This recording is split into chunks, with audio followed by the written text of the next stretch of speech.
حالات آپ دیکھ ہی رہے ہیں کیسے ہیں، لیکن پھر بھی حالات کیسے بھی ہوں،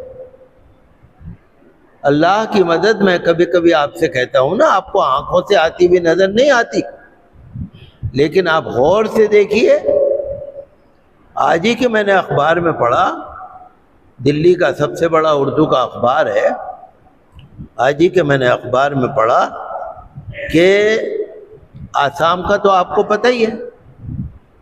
کہ آسام میں ڈیٹینشن سینٹر بنے ہوئے ہیں، آسام میں پکڑ پکڑ کے لوگوں کو ڈیٹینشن سینٹر میں ڈالا جا رہا ہے، شہریت ان کی ختم کی جانے کی کوشش میں ہے، مدرسے بند ہو رہے ہیں، طرح طرح کی حرکتیں وہاں چل رہی ہیں آسام میں۔ تو آسام کے لوگوں کے اوپر ایک بہت بڑی تلوار لٹکی ہوئی تھی، 50 لاکھ سے زیادہ لاکھوں لوگوں کی شہریت ختم کرنے کی سازش ہو رہی تھی۔ سپریم کورٹ میں کیس چل رہا تھا، جمعیت علماء ہند نے سینئر ایڈوکیٹس کو کھڑا کر کے اور اس معاملے کو سپریم کورٹ میں مقدمہ لڑا، اور میں نے آج ہی کے اخبار میں پڑھا کہ لاکھوں آسامی مسلمانوں کو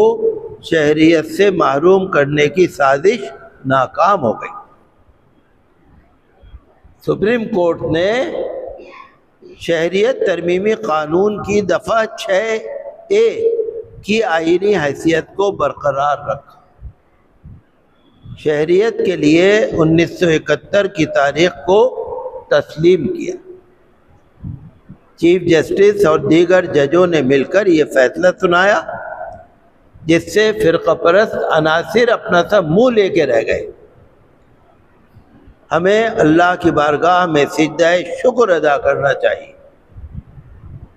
شہریت ترمیم قانون، کہ آپ ہندوستان کے شہری ہو یا نہیں؟ آسام والوں کو کہتے ہیں نا، تم بنگلہ دیش کے آئے ہوئے ہو، تم میانمار کے آئے ہوئے ہو، تم یہاں کے باہر کے آئے ہوئے ہو۔ بڑی سازش چل رہی تھی، لیکن آج مجھے بڑی خوشی ہوئی کہ سپریم کورٹ نے یہ فیصلہ سنایا، اور جو بھی اس معاملے میں مقدمہ لڑے، ہم ان کو مبارکباد بھی دیتے ہیں اور ان کا شکریہ بھی ادا کرتے ہیں۔ سینئر ایڈوکیٹ کپل سبل، سلمان خورشید، فضیل ایوبی اور شکیل سید اور کئی بڑے بڑے جو مسلم نان مسلم، سب انصاف مل رہا ہے۔ میں ابھی پڑھ رہا تھا، ہریانہ کا جو الیکشن ہو رہا تھا تو آسام کا وزیر اعلیٰ کہہ رہا تھا میں نے 600 مدرسے بند کر دیے اور میں سارے مدرسے بند کروں گا، اور وہ کہہ رہا تھا ہمیں ملا کی ضرورت نہیں ہے، ہمیں ڈاکٹروں انجینئروں کی ضرورت ہے۔ دل میں کچھ بھی رکھیں،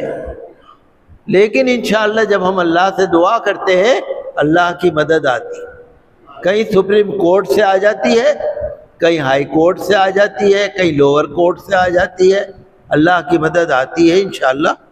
آتی ہے اور ضرور آئے گی۔